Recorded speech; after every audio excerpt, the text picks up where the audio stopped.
Hi guys, இன்னைக்கு கொழுக்கட்டை recipe தான் எப்படி செய்யறதுன்னு பார்க்கலாமா? அதுக்காக நான் இன்னைக்கு 2 கப் பச்சரிசி எடுத்து 2 மணி நேரம் தண்ணியில நல்லா ஊற வச்சு எடுத்துருக்கிறேன். ஸோ அதை நம்ம இப்போ காய வச்சு எடுத்துக்கலாம்.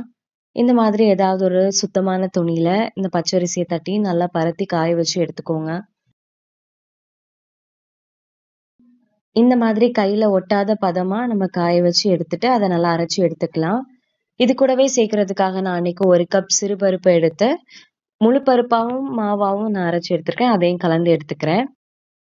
இப்போ இந்த மாவை நம்ம பேன்ல போட்டு நல்லா மணம் வர வரைக்கும் வறுத்து எடுத்துக்கலாம்.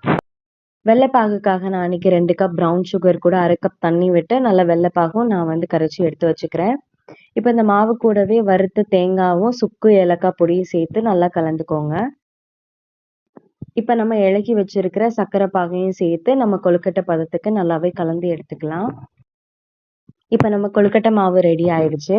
நான் இன்னைக்கு பனை ஓலையில வச்சு தான் நான் வைக்க போறேன். ஸோ அதுக்காக ஒரு பனை ஓலையில நம்ம கொழுக்கட்டை ஸ்டஃபிங்கை சேர்த்து இன்னொரு பனை ஓலையால சீல் பண்ணி நம்ம க்ளோஸ் பண்ணி டைப் பண்ணி எடுத்துக்கலாம். இந்த மாதிரி எல்லாத்தையுமே டைப் பண்ணி எடுத்து வச்சுக்கிறேன். இப்போ நம்ம இதை 15 மினிட்ஸ் நல்லா வேக வச்சு எடுக்க போறோம். 15 மினிட்ஸ் இது நல்லாவே வேகட்டும். இப்போ பார்த்தீங்கன்னா நம்மளோட கொழுக்கட்டை ரெடி ஆயிடுச்சு. கண்டிப்பா செஞ்சு பாருங்க.